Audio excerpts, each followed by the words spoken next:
하나님 말씀을 함께 보겠습니다. 우리 에베소서 6장 10절에서 13절까지 말씀을 함께 보겠습니다. 끝으로 너희가 주 안에서와 그 힘의 능력으로 강건하여지고 마귀의 관계를 능히 대적하기 위하여 하나님의 전신갑주를 입으라. 우리의 씨름은 혈과 육을 상대하는 것이 아니요 통치자들과 권세들과 이 어둠의 세상 주관자들과 하늘에 있는 악의 영들을 상대함이라. 그러므로 하나님의 전신갑주를 취하라.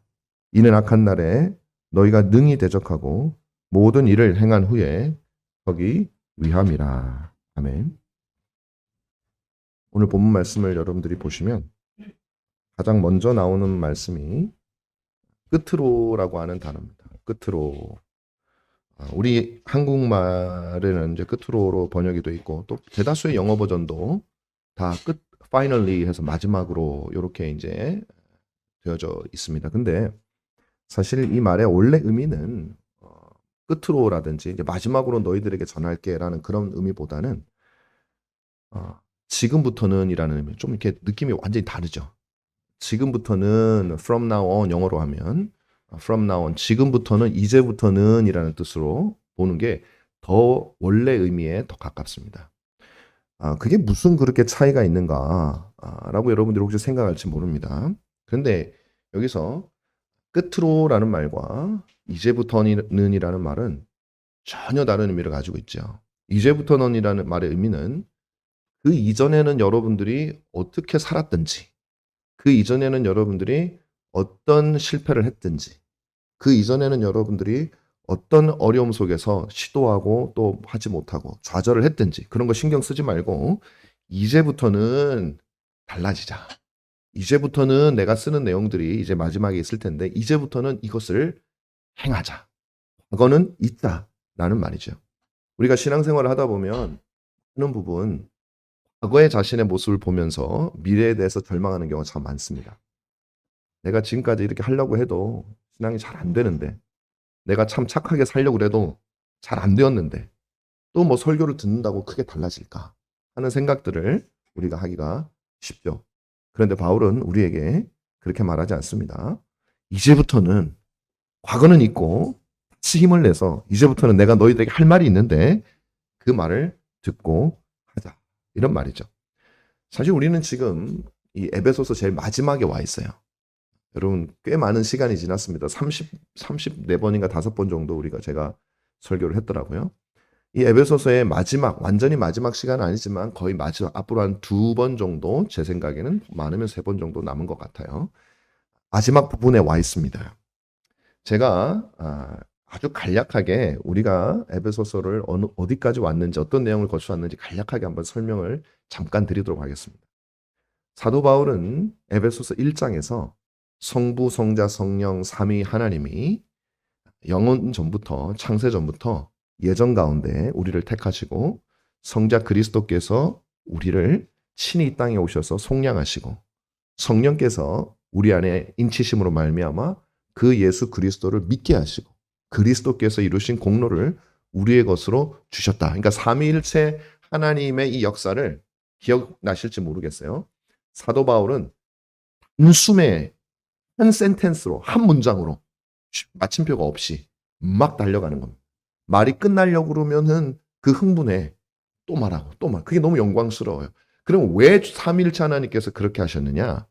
바로 그리스도 안에서 만물을 통일하여서 결국에는 우리가 하나님의 은혜의 영광을 찬송하는 존재가 되도록 하기 위해서 만물이 하나님이 얼마나 은혜로우신 분이신가 하는 것을 찬양하는 그 최종적인 나라를 이루기 위해서 하나님께서 그렇게 우리를 창조하셨다. 그러면서 그리스도께서 이 텅 빈 세상을 가득 채우시는 분이시고 그 교회가 바로 그 그리스도를 가득 채우는 존재이기 때문에 우리 은간함 개혁교회뿐만 아니라 여러분 한 사람 한 사람이 얼마나 필요하고 얼마나 소중하고 우리가 모두가 다 그리스도의 은혜의 영광의 증거라는 거예요. 증거. 그걸 이제 말해줬어요. 근데 이 장에 가서는 우리가 얼마나 죄악된 존재였는가를 우리가 어떤 존재에서 어떤 존재로 변화됐는가 하는 것을 마귀의 자녀였다고 그렇게 말을 했어요. 그리고 나서 뭐라고 얘기를 하냐면 이 모든 상황에서 주님께서 오직 은혜로 말미암아 우리를 구원하셨다. 그렇게 얘기해요. 믿음을 주셔서 은혜로 말미암아 우리의 공로가 전혀 없어요. 근데 그렇게 구원하신 목적이 뭐냐면 아까 통일되는 그리스도 안에서 만물이 통일된다 그랬잖아요. 그래서 이방인과 유대인 사이에 있었던 모든 담을 허물어뜨렸다 그랬어요. 둘이 하나가 되도록 하기 위해서. 그 최종적인 목적을 향해서 그 복음이 들어간 사람들에게 역사하기 시작한다라는 증거를 보여주는 거죠. 그리고 3장에서는 바로 이 놀라운 비밀이 구약시대 내내 감추어져 있었는데 이방인과 유대인이 하나가 된다는 건 구약시대는 상상할 수가 없는 일이었단 말이에요. 이 상상할 수도 없는 놀라운 일이 지금 그리스도를 통해서 드러났다라고 하면서 복음은 나누어져 있는 사람들을 하나로 붙일 수 있는 능력이 있다는 거예요. 유대인과 이방 원수 같은 그들이라도 수천 년 동안 적대감을 가지고 있던 유대인들에게 말하는 거예요. 너희들도 복음 안에서 무너져야 된다. 이방인도 마찬가지다. 너희들도 무너져야 된다. 3장까지 그 얘기를 하는 것이죠. 4장이 되면서 이제 실천적으로 우리에게 말해줍니다. 이를 위해서 주님께서 우리에게 주신 게 뭐예요? 교회라는 거예요. 교회. 그리고 그 교회 안에 목사와 교사와 사도와 선지자와 복음전도자와 목사와 교사라고 하는 직분자를 주셔서 성도들이 서로 평안에 매는 끈으로 하나가 되도록, 왜 통일된 나라는 하나인 나라로 우리가 나가야 되니까. 그게 하나님의 은혜의 영광을 찬송하는 거니까.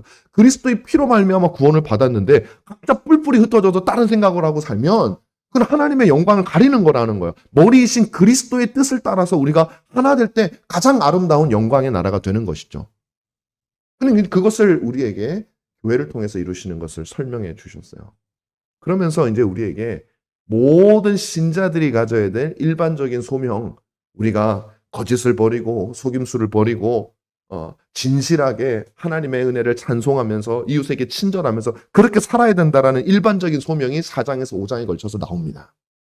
그리고 5장 마지막에 가면 마지막 부분에 뭐라고 했냐면 그리스도를 경외함으로 너희가 피차 복종하라라는 것이 바로 우리 신자들이 가지고 살아야 될 원리라는 거예요. 하나된 나라를 이루기 위해서는 바로 그리스도를 경외함으로 피차 복종하는 삶을, 이 복종하는 삶이라는 게 종이 되라는 게 아니라 그 사람의 유익을 먼저 염려하면서, 서로의 유익을 먼저 염려하면서 그들의 유익을 위해서 살으라는 얘기죠.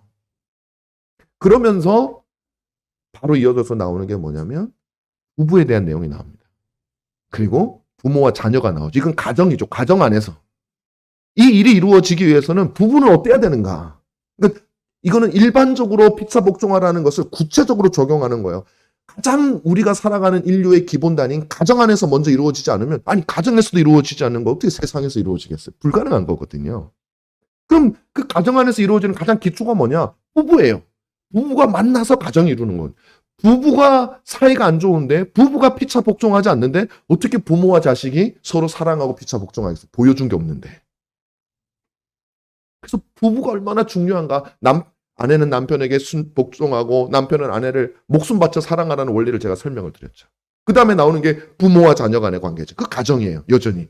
굉장히 중요한 관계죠. 왜? 우리의 믿음의 전수가 부모에게, 특별히 오늘 본문에는 아비라고 나요. 아비에게서 자녀에게로 가기 때문에 그 관계는 성경적으로 우리가 알려줘요. 아비들은 어떻게 자녀를 양육해야 되는가? 자녀는 부모에게 어떻게 순종해야 되는가? 그리고 마지막으로 나오는 것이 상전과 주인과 종의 관계죠. 그건 사회적인 관계예요. 직장이에요. 여러분 지금으로 따지면. 직장 속에서 우리는 그리스도를 경외함으로 피차 복종하는 것을 어떻게 이루어 나갈 것인가? 상전은 어떻게 해야 되는가? 하인들은 어떻게 해야 되는가? 상사는 어떻게 해야 되는가? 밑에 있는 하급자들은 어떻게 해야 되는가? 우리는 이웃을 어떻게 돌봐야 되는가? 서로 복종한다는 말의 의미가 무엇인가 제가 여러분들에게 말씀을 드렸습니다. 바로 그것이 우리가 바로 지난 시간까지 살펴본 거예요. 이런 엄청난 원리가 있는데 너희들이 그동안 하지 못했느냐? 괜찮다 이거예요. 이제부터는 그것을 하기 위해서 내가 앞으로 말하는 것을 이제부터라도 다시 도전하라는 거예요. 시작하라, 행하라. 명령형이에요. 하라는 거예요.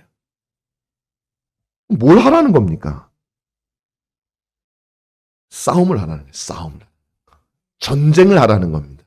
한가하게 레저를 즐길 시간이 없다는 거예요. 왜? 여러분이 싸움하고 싶지 않아도 우리 대적 마귀가 우리에게 싸움을 걸고 있기 때문에 여러분들이 싸움을 하지 않은, 영적 전쟁을 하지 않을 수 없다라는 사실을 우리에게 알려주는 거예요. 바울은 여러 곳에서 우리가 군사라고 하는 사실을 알려줘요.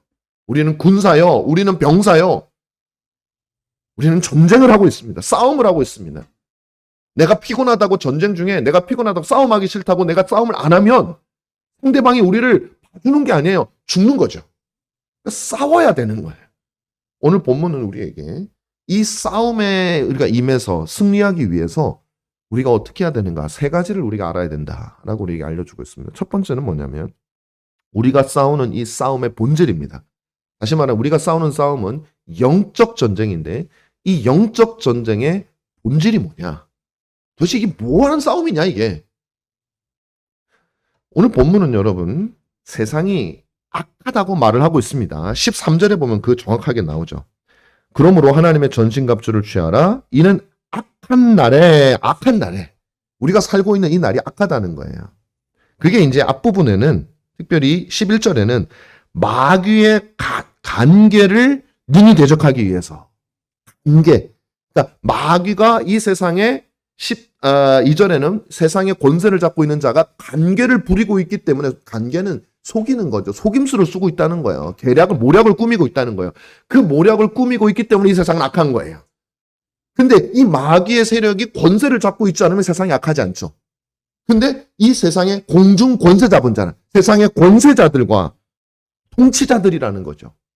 이 말은 그들이 영적인 세력이지만 불신 세상은 그들의 통치 아래 있다라는 거예요. 왕들이나 뭐 통치 위정자나 지금 뭐 미국 대통령이나 마찬가지죠.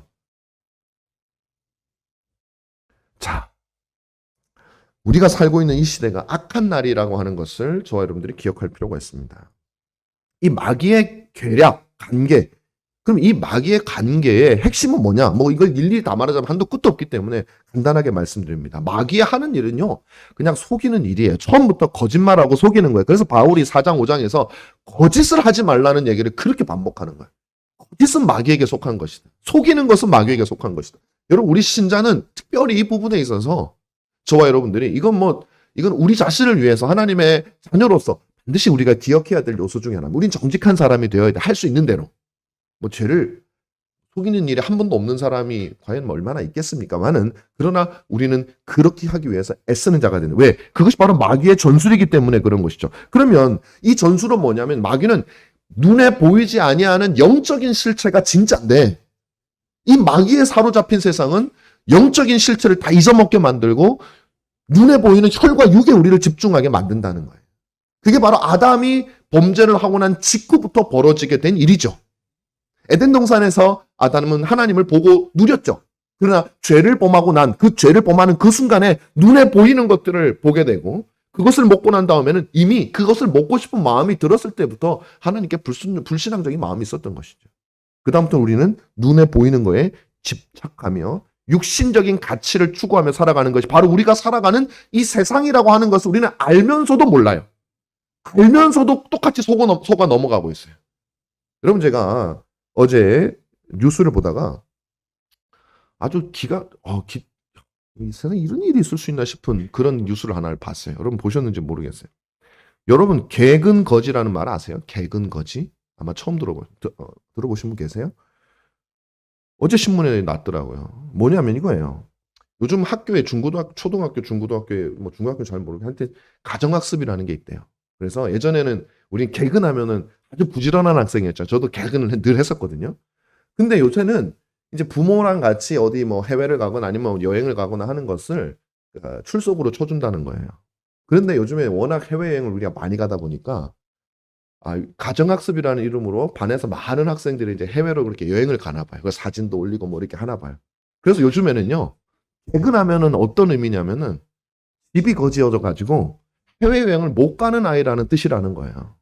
그래서 어떤 부모가 시켰어요. 어떤 부모가 뭐라고 그러냐면 자기 아이가 그 얘기를 듣고 와가지고 자기한테 그 얘기를 하는데 깜짝 놀래가지고 또 대만행 가족 여행 티켓을 끊었다는 거예요. 돈도 좀 있네요. 바로 끊을 수 있다는 거는. 여러분, 이게 무슨 일입니까, 세상에? 이게 과장이 좀 됐겠죠. 아마 뭐 뉴스에 났으니까 좀 과장된 얘기를 했을 거예요. 아주 뭐 어떤 특정한 사례일 거예요. 그럼에도 불구하고 여러분, 우리는 그 전에 이런 얘기를 많이 들었어요. 어느 아파트에 사느냐에 따라서 아파트 이름과 함께 거지라는 이름을 붙이는 그런 아이들의 모습. 더 충격적인 건 뭐였냐면 그 전문가가 나와서 기사에 있는데 뭐라고 얘기를 하냐면 그 현상 자체도 충격적이지만 그 현상이 어디서 왔겠느냐는 거예요. 그 현상이 어른들에게서 왔다는 거예요. 아이들이 어른들을 보고 배우지 뭐 누굴 보고 배우겠냐는 거예요. 그래서 어른들이 말로는 개근 거지란 말을 쓰지 않아도 그 아이들이 바라보는 어른이 살아가는 세상은 아파트에 의해서 신분이 나누어지고 해외여행을 갔느냐 못 갔느냐에 따라서 신분이 나누어지는, 그리고 다른 사람을 조롱할 수 있는 그런 사회 속을 우리 아이들이 살고 있다라는 얘기가 저는 더 끔찍하게 느껴졌어요. 아, 이게 진짜구나. 이게 진단이지. 단순히 아이들의 문제로 보면 안 된다는 것이죠. 우리 사회의 문제라는 것이죠. 겉으로 보이는 것에 우리가 싸우는 싸움이 대부분 그렇지 않나요? 해외여행 좀 더 남들만큼 가보고 싶은 마음. 그런 삶을 이루기 위해서 우리는 평생을 싸우지 않습니까?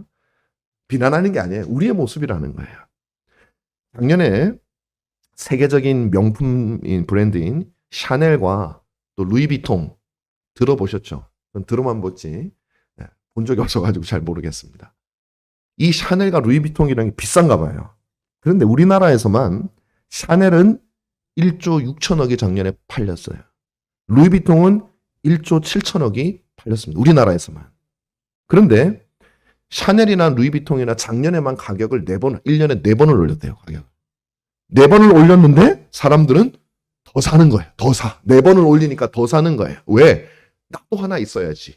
저 사람이 있는데 내가 어떤 가방을 들고 가면 나는 그야말로 거지가 되는 거니까 사람들에게.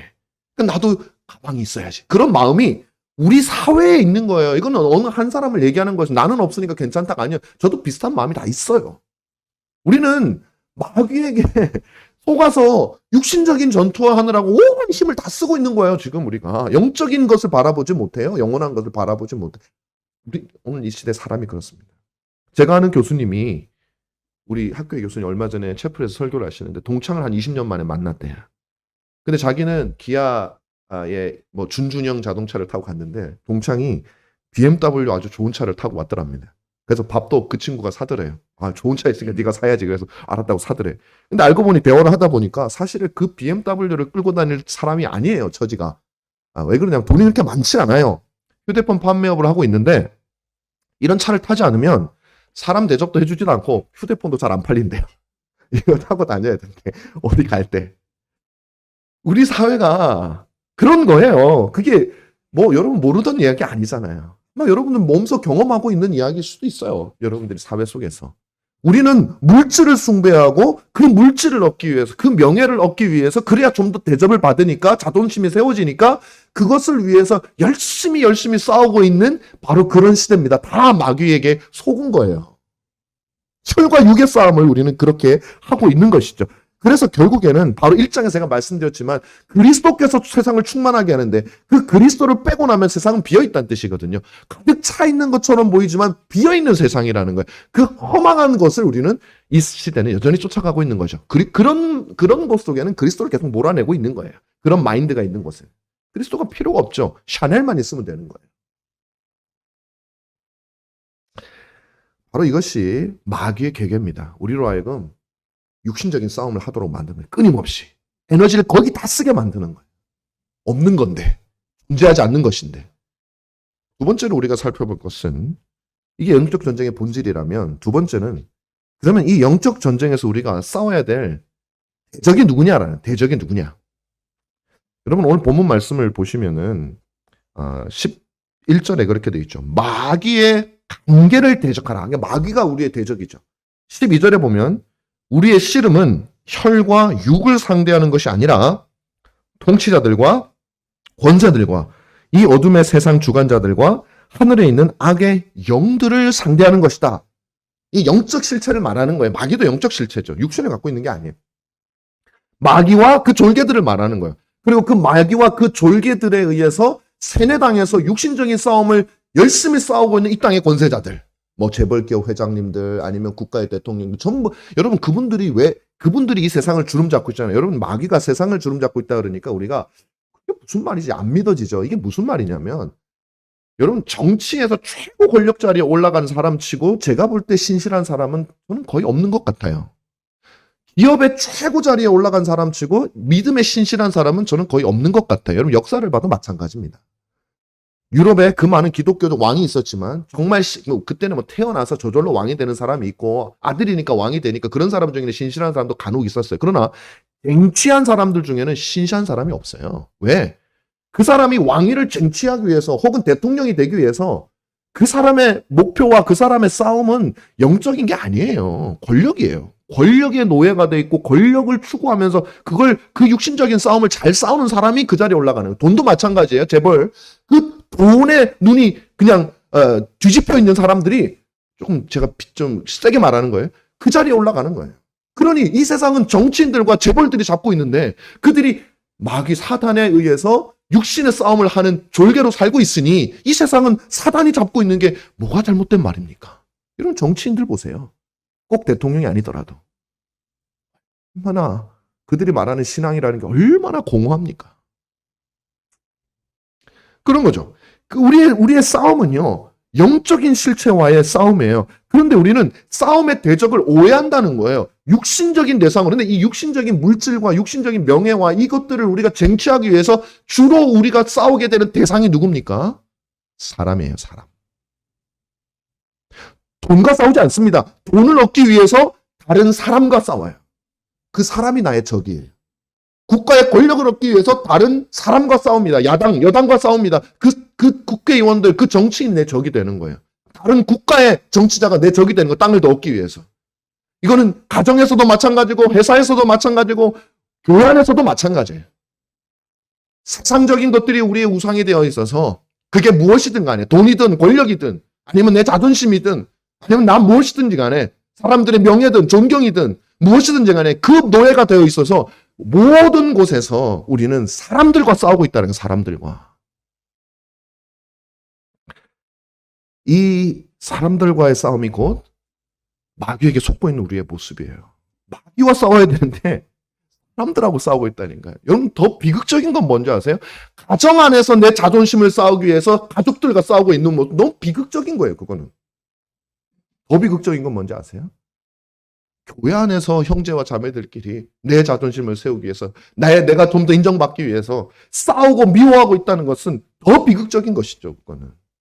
여러분 우리 가운데 서로 미워하거나 질투하거나 시기하거나 그런 게 있다면 그게 비극적인 거예요. 그 속에는 우리는 마귀와 싸워야 되는데 그 사람과 싸운다고요. 우리 그거 생각을 해야 됩니다. 마귀에게 속고 있는 것이에요. 여러분 주님께서는 그래서 마귀는 어떻게든 교회를 분열시켜야 돼요. 신자의 가정을 분열시켜야 돼요. 우리는 거기에 속아 넘어가고 있는 거라고요. 나를 대접받기 위해서. 그래서 주님은 우리에게 뭐라고 하면, 그러니까 사단은 교회를 분열시키고 형제들을 분열시켜야 그리스도가 하나님의 아들이라는 사실을 세상이 알 수 없기 때문에 그래요. 주님이 요한복음 17장에서 이렇게 기도합니다. 아버지가 내 안에, 내가 아버지 안에 있는 것 같이 그들도 다 하나가 되어 우리 안에 있게 하사 세상에서 아버지께서 나를 보내신 것을 믿게 하소서. 우리가 하나가 되어서 그리스도 안에서 하나가 되어야 세상이 그리스도를 우리에게 보냈다는 것을 세상이 믿는다고요. 근데 우리가 분열되어 있으면 세상이 그리스도를 인정하지 않아요. 그게 마귀의 전략이에요. 그래서 형제들이 형제들을 미워하게, 조금만 다르면 미워하고 질투하고 시기하게. 그래서 교회가 서로 시기 질투하는 일들이 비일비재하게 되는 것이죠. 마귀가 좋아하는, 그러니까 우리끼리 싸우는 거예요. 이게 마귀의 궁극적인 계략이죠. 여러분, 바울은 우리에게 뭐라고 얘기를 하냐면 5장 21절에 그리스도를 경외함으로 피차 복종하라 이렇게. 세상은 저 사람을 넘어서라 그래야 네가 정치한다. 교회 안에서도 넘어서라 그래야 정치한다 라고 얘기를 하지만 주님은 뭐라고 말씀하시냐면 그리스도를 경외함으로 피차 복종하라라는 거예요. 그 사람의 유익을 위해서 애쓰라는 거예요. 여러분 옆에 있는 집사님, 권사님, 장로님, 형제, 자매들을 위해서 그 사람이 어떻게 하면 좀 더 유익을 얻을까를 위해서 기도하고 애쓰라는 거예요. 그게 마귀를 이기는 길이라는 거예요. 싸우면 마귀에게 속아 넘어가고 있는 거예요. 싸워야 될 마귀하고는 안 싸우고. 이거는 뭐냐면 자해하는 사람의 모습과 비슷해요. 자기의 손으로 자기의 몸에 흠집을 내는 것은 비참한 일이에요. 그건 맑은 정신, 건전한 정신으로는 일어날 수가 없는 일이에요. 오늘날 우리 사회에 그런 사람들 여럿 있잖아요. 자신의 이 몸에 상처를 많이 내고 뭐 자살을 시도한다든지 그런 사람들 많이 있잖아요. 그 사람들은 정신이 온전하지 못해 비난하는 게 아니라, 그들을 비난하는 것이 아니라 그들은 온전한 정신을 가지고 있잖아요. 어떤 이유에서건. 뭐가가 잘못된 거예요. 그런데 교회에서 형제가 형제에게 상처기를 의도적으로 낸다면 그건 우리가 속고 있는 거죠. 자해하는 거, 그건 교회가 건강하지 않은 거예요. 이것은 마치 돈키호테와 같죠. 풍차가 나타나니까 돈키호테가 그 풍차가 자기가 싸워야 될 거인이라고 생각을 하고 그 풍차하고 막 싸우는 거예요. 양떼들이 있으니까 그 양떼들이 자기가 싸워야 될 군대인 줄 알고 양떼들하고 막 싸우는 거예요. 우스꽝스럽기도 하지만 불쌍하죠. 속아 넘어가고 있는 거니까. 우리의 모습이 그럴 수 있다는 거예요.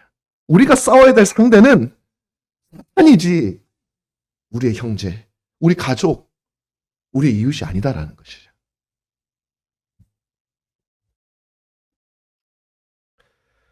이와 같이 우리의 전쟁은 혈과 육의 전쟁이 아닙니다. 형제와는 전쟁이 아니에요. 세 번째로 우리가 보게 될 것은 영적 전쟁의 승리의 비결입니다. 첫 번째는 영적 전쟁의 본질, 두 번째는 영적 전쟁의 대적이 누구냐? 대적. 세 번째는 영적 전쟁의 비결, 승리의 비결입니다. 그렇다면 마귀는 영적인 세력이잖아요, 여러분. 그리고 아까 말씀드린 대로 공중 권세를 잡고 있어요. 정치인도 잡고 있고 부자도 잡고 있고, 우리가 인터넷을 펼치고 인스타그램을 펼치면 나와 있는 화려한 옷을 거치고 멋있는 곳에 들어 누워 있는 모든 사람들을 잡고 있다고요. 우리 마음을 잡고 있다고 또. 그래서 이 보이지 않는 실체와 어떻게 싸우냐고요. 눈에 보이면 한 대 어떻게 뭐 씨름이라도 하니 때리기라도 하겠는데, 보이지 아니하는 이 영적 실체와 도대체 우리가 어떻게 싸우겠냐고. 또 세상의 권세를 다 가지고 있는데 뭔 수로 이기냐고. 우리는 이미 쫄아 있어요. 못 이겨. 자신 없어. 그래서 바울이 이제부터는 하는 거야. 이제부터는 제발 그런 생각 하지 말고 이제부터는 힘내라. 매일 이제부터는. 오늘 본문은 우리에게 이길 수 있는 방법을 알려주죠. 그게 뭐냐면 전신갑주를 취해라. 마귀와 대적하기 위해서 전신갑주를 취해. 여러분 오늘 본문 말씀을 보시면 10절, 11절과 13절이 같은 말이에요. 같은 말. 반복되는 거예요. 내용을 보세요. 너희가 주 안에서 그 힘의 능력으로 강건하여지기 위해서는, 그리고 마귀의 관계를 능히 대적하기 위해서는 하나님의 전신갑주를 입어라 라고 얘기를 하죠. 13절은 그러므로 하나님의 전신갑주를 취하라. 왜? 이는 악한 날에 너희가 능히 마귀와 그 계계를 대적하고 모든 일을 행한 이후에 서기 위함이라. 여기 서기 위함이 있고 여기 10절에는 11절에는 서기 위함이 없는데, 아니요. 11절에도 똑같이, 여기 한글에는 번역이 안 됐지만 대적하여 서기 위함이라 똑같은 단어가 있어요. 똑같이 서기 위함에 딱 서서 대적하기 위해서 우리는 전신갑주를 취해서 입는 거예요. 전신갑주를 취하라. 여러분 뭐 전신갑주 너무 많이 들어보셨을 거예요. 어릴 적부터. 서서 진리의 띠를 띠고 의의 흉배 부지, 이런 노래 들어보셨죠? 근데 뭔지 몰라 우리 그게 뭐지? 다음번에 제가 설명을 드리겠지만, 오늘은 그 구체적인 내용보다는 이 전신갑주가 본질적으로 가르치고 있는 게 가르치고 있는 게 뭐냐? 그게 우리 승리의 비결이라는 거예요. 6장 14절에서 17절까지 구체적으로 전신갑주의 내용이 등장하죠. 진리의 띠가 있고 의의 흉배가 있고, 그다음에 평안의 복음의 신이 있고, 믿음의 방패가 있고, 구원의 투구가 있고, 그다음 하나님의 말씀의 성령의 검이 있어요. 이 모든 것들을 갖추는 것이 우리가 마귀를 이길 수 있는 유일한 비결입니다. 다른 거 없어요. 돈을 많이 버는 거, 내가 대형 교회를 해가지고 대한민국에서 아주 존경받는 목사가 되는 거, 그런 거 마귀하고 아무 상관이 없는 거예요. 오히려 그런 마음으로 대형 교회를 이루면 마귀의 졸개가 되는 거예요. 우리가 이길 수 있는 유일한 방법은 전신갑주를 취하는 거예요. 그런데 이 모든 내용들이 다 다른 것 같지만 오직 하나를 가리키고 있어요. 바로 그 하나가 누구냐? 주 예수 그리스도를 가리키고 있다는 사실이에요. 제가 왜 그런지 말씀드릴게요. 진리의 허리띠는 뭐냐? 진리의 허리띠잖아요. 예수 그리스도는 나는 곧 길이요 진리라고 말씀하신 진리이신 그리스도를 가리키는 거예요. 의의 호심경, 의의 흉배, 이건 무엇이냐? 영원한, 우리의 유일하고 영원한 의가 되시는 주 예수 그리스도를 가리키는 거예요. 평안의 복음의 신은 무엇입니까? 주 예수 그리스도가 바로 복음 그 자체예요. 기쁜 소식이에요. 그분의 오심과 그분의 죽으심과 그분의 부활하심이, 그게 복음 아니겠습니까? 주 예수 그리스도를 가리키는 거예요. 믿음의 방패는 무엇입니까? 믿음의 주요 또 우리를 온전케 하시는 그분 주 예수 그리스도를 가리키는 거예요. 그리고 구원의 투구는 뭡니까? 예수라는 이름의 의미가 뭔지 아십니까? 여호와는 구원이시다라는 뜻이에요. 원래 의미는. 그게 예수예요. 그러니 우리의 구원이신 그리스도를 의미하는 것이죠. 성령의 검은 무엇입니까? 그것은 곧 하나님의 말씀이라고 했는데 여러분 주님의 이름이 뭡니까? 로고스잖아요. 말씀이 곧 육신이 되신 분 아닙니까? 주님이 말씀이에요. 그러니 이 우리의 모든 전신갑주는 오직 한 분이신 주 예수 그리스도를 가리키고 있다고요. 우리는 그 모든 것들을 통해서 이걸 낱개로 보면 안 돼요. 따로 떨어진 것으로 보면 안 돼요. 그 모든 것을 연결하시는 주 예수 그리스도를 우리가 바라보아야 한다는 것이죠. 그렇다면 이 전신갑주를 취하고 이 전신갑주를 입는 것은 믿음으로 말미암아 주 예수 그리스도와 여러분 진정한 의미에서 우리가 연합되어지는 거예요. 그분과 하나가 되어지는 거예요. 그분의 모든 것을 내가 입는 거예요. 그리고 그뿐만 아니라 그것을 믿음으로 유지하는 거예요. 유지해 나가야 됩니다.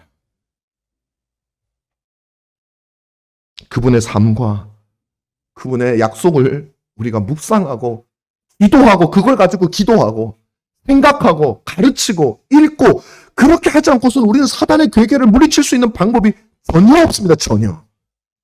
왜 그분 안에 희망이 있습니까? 그분이야말로 구약 잠언서에서 말하는 지혜이신 분이기 때문에 그분이 지혜가 우리를 부르는데 바로 지혜이신 그리스도께서 우리를 부르는 거예요. 그게 로고스의 의미예요. 지혜예요. 지혜. 그래서 그리스도 안에 있으면 사단의 괴계가 보여요. 내가 지금 뭐 하고 있는지, 지금 속아 넘어가고 있는지, 지금 잘못된 길을 가고 있는지 주 예수 그리스도의 삶과 그분의 가르침을 묵상하면 보여요. 왜 우리는 속아 넘어갑니까? 그분을 묵상하지 않기 때문에 그래요. 그분을 생각하지 않기 때문에 그래요. 화나면 그냥 화내버리기 때문에 그래요. 사단은 계속 화내라 그러거든요. 우리한테. 생각하지 마. 네 마음에 드는 감정이 그게 진짜야. 이렇게 얘기하거든요. 이렇게 쏠깃하잖아요. 내 감정이 지금 화가 나 있을 때는. 넘어가는 거야. 근데 그리스도와 연합되면 지혜이신 그분이 우리를 깨운다고요. 사랑하는 여러분. 우리 주 예수 그리스도는 어떤 분입니까? 처음 공생애를 시작하실 때 그분은 마귀와의 처음 만남이 있었습니다. 그분 마귀하고 싸웠대. 싸운 분이에요. 안 싸우고 얘기하는 게 아니라 싸운 분이에요. 근데 그분은 마귀를 이기셨단 말이에요. 마지막 십자가를 질 때도 겟세마네 동산에서 얼마나 강력한 마귀의 유혹이 있었습니까? 그래서 그분은 기도로 그것을 물리친 분 아니겠습니까? 예수님이 40일간 금식을 하셨어요. 그때 마귀가 나타납니다. 그리고 유혹합니다. 뭐라고 얘기합니까? 빵과 배고프니까 권세와 온 세상의 영광을 마귀가 주겠다라고 약속하면서 나에게 절하라라고 얘기하죠. 그때 주님은 어떻게 하셨어요? 마귀는 그래서 눈에 보이는 육신의 싸움을 유도한 거예요. 육신의 싸움을. 권세를 가지면 사람들을 발밑에 두는 거잖아요. 사람들을 짓밟으라는 거예요. 그 육신의 싸움을 유도해서 배고픔을 먹으라는 거예요. 그때 주님은 뭐라고 하셨습니까? 너무나도 탁월하게 사람이 떡으로만 살 것이 아니요 하나님의 입에서 나오는 말씀으로 살 것이다라고 육신의 싸움을 유도하는 사단을 영적 싸움으로 물리친 분이 우리 주 예수 그리스도라는 거예요. 그렇게 지혜 있으신 분이라는 거예요. 그분은 혈과 육의 싸움을 구분했어요. 이 같은 승리는 예수 그리스도의 전생에 걸쳐서 일어납니다. 그분을 대적하려는 사람들이 삶 속에서 얼마나 많았는지 몰라요. 서기관, 바리새인들, 사두개인들 널렸어. 자신을 못 박으라고 외치는 주님이 핍박을 받을 때 못 박으라고 외치던 그 사람들 다 대적 아닙니까? 얼마나 밉겠습니까? 더군다나 더 미운 사람들은 뭐냐면 3년이나 자기를 쫓아다녔는데 3년이나 예수님이 가르치고 먹이고 입히고 했는데 그 제자들도 다 배반했어요. 얼마나 배신감이 들까요? 그날 주님은 그 마귀의 유혹에 넘어가셔서 그들을 미워하며 이를 바득바득 갈면서 십자가를 지셨다가 내가 부활하면 니들을 다 갚아줄 거야. 그렇게 하지 않으셨어요. 안 진다니까요, 우리 주님은. 어떻게 하셨습니까? 주님은 바리새인과 서기관들 그들의 생각과 그들의 행동은 비판했지만 개인 바리새인들을 미워하시지 않았어요. 그들은 바리새인이 집으로 오라 그러면 그 집에 가서 함께 먹으시면서 그들에게 가르침을 주셨어요. 니고데모라고 하는 바리새인에게는 구원의 도도 주님이 친절하게 알려주셨어요. 그분은 자신을 못 박으라고 어리석게 외치던 그 십자가 근처를 둘러싸고 있던 유대인들에게 복수하지 않으셨어요. 오히려 그들을 위해서 이렇게 기도하셨죠. 저들이 어리석어서 그렇게 하고 있으니 하나님 저들의 죄를 용서해달라고 주님은 말씀하셨어요. 마귀의 이 계략이 무너지고 있는 거예요. 주님에게서. 그분은 제자들도 다 용서하셨어요. 정말 서러울 것 같은데, 정말 배신감이 들 것 같은데 제자들을 용서하셨어요. 그 증거가 무엇입니까? 자기를 3번이나 부인하고 오히려 저주까지 부었던, 그전에는 죽겠다고 맹세했으나 반대 행동을 했던 그 베드로를 주님이 부활한 후에 친히 찾아가셔가지고 그 디베라 바닷가에서 베드로에게 네가 나를 사랑하느냐 3번이나 물으신 다음에 베드로 마음속에 있는 주님을 향한 죄책감마저 다 없애주시고 베드로가 마음 편안하게 주님을 섬길 수 있도록 주님은 찾아가신 분이세요. 그분은 모든 이들을 용서하셨어요. 세리였던, 이스라엘 백성들의 고열을 짜내던 그 세리였던 마태를 자신의 제자로 삼으셨어요. 가늠한 여인도 용서하셨으며 사마리아의 그 이방인 유대인들이 경멸하던 그 사마리아 여인을 만나기 위해서 친히 돌아서 사마리아 땅을 찾아갔던 분이 바로 주 예수 그리스도라는 분이에요. 그리고 그분은 저와 여러분을 미워하지 않으셨어요. 그분은 우리를 사랑하셨고 지금도 여전히 사랑하고 계셔요. 우리가 잘나서가 아니라 우리는 여전히 죄를 범하고 여전히 사랑을 받았음에도 불구하고 사단의 궤계에 넘어가서 형제를 미워할 때도 있고 때로는 비난할 때도 있고 또 그 외에 많은 죄악들을 이 세상에 이 육신적인 싸움을 싸우며 그리스도를 잃어버릴 때가 그렇게도 많은 죄악이 많은 우리들이지만 주님은 섭섭해하거나 실망하시거나 배신감을 느끼지 않으시고 지금도 우리를 사랑하고 계신다고요. 자기 백성이니까. 주님은 사탄에게 절대 안 넘어가세요. 사탄은 끊임없이 속이려고 해요, 주님을. 주님은 단 한 번도 그 속임에 넘어가지 않으셨어요. 그러니 우리를 사랑하시는 거죠. 그럼 벌써 우리를 버렸죠. 그래서 바울은 오늘 본문 10절에서요. 너희가 주 안에서와 그 힘의 능력으로 강건하여 주 예수 그리스도 안에서 그리고 그 주 예수 그리스도의 능력으로 강건하여진다라고 말하는 것이죠. 그러기 위해서 전신갑주를 취하라는 그리스도를 바라보라는 거예요. 여러분 이 모든 전신갑주의 행위를 하면서는 그리스도를 주목하셔야 돼요. 성경을 읽는다고 읽는 게 아니에요. 거기서 그리스도를 발견하셔야 돼요.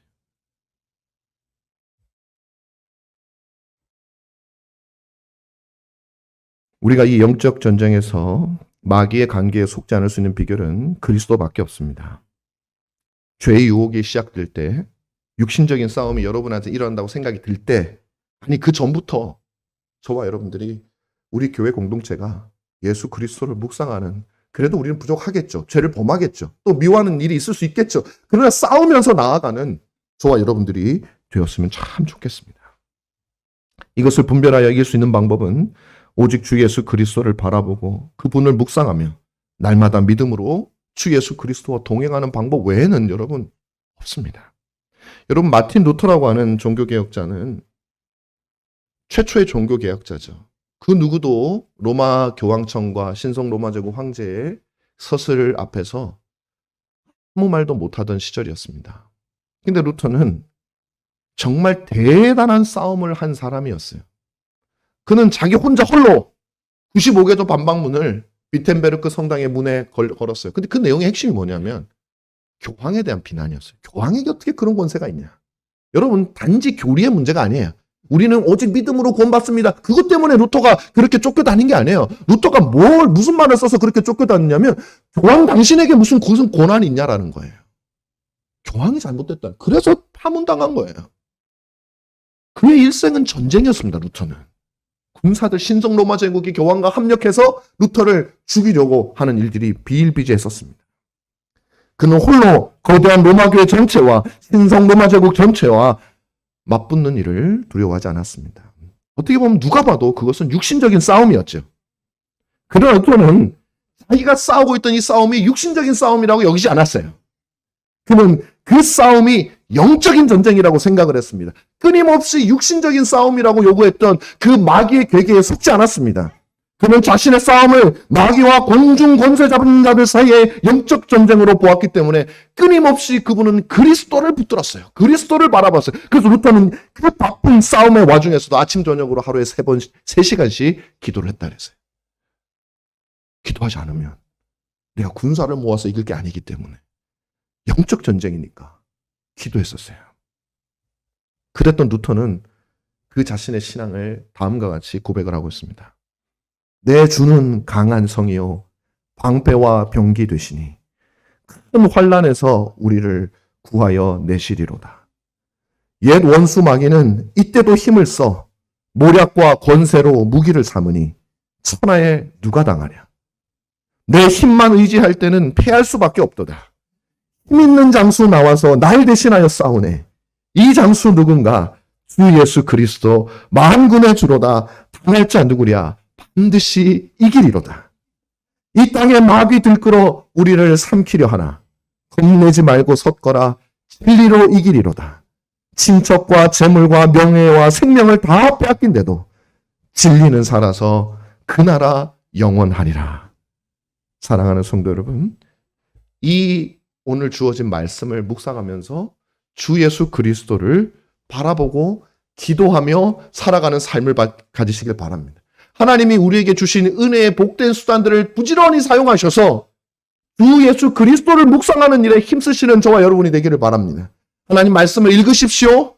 그 말씀을 묵상하십시오. 그리고 그 말씀을 가지고 기도하십시오. 그리고 오늘 우리는 이 성찬 자리에서 바로 우리의 영원하신 구세주가 되시고 전신갑주가 되시는 주 예수 그리스도, 그분을 상징하는 그분의 살과 그분의 피를 우리는 오늘 먹고 마시게 될 것입니다. 부지런히 활용하십시오. 다른 교회는 많이 못하지만 우리는 매주 합니다. 이것을 소홀히 여기지 마시고 이 떡을 먹고 이 잔을 마실 때마다 여러분, 우리의 전신갑주가 되시는 주 예수 그리스도를 묵상하시는 여러분 되시길 바라고, 그 그리스도가 오늘 이 살과 피로 우리와 함께 하신다는 것을 성찬을 통해서 경험하시는 여러분 되시기를 주님의 이름으로 부탁드리겠습니다. 기도하겠습니다. 복되신 아버지 하나님, 오늘 우리에게 주신 말씀을 통해 우리의 전신갑주가 되시는 주 예수 그리스도를 우리가 말씀으로 묵상하고 기도로 생각하고 의뢰하고 또 성찬을 통해 경험하는 놀라운 은혜의 삶이 이어져서 육신의 싸움에 집중하게 하는 마귀의 관계를 물리치게 하시고 우리가 오직 영적으로 승리하는 저희들이 되게 하여 주시옵소서. 예수님 이름으로 기도하옵나이다. 아멘.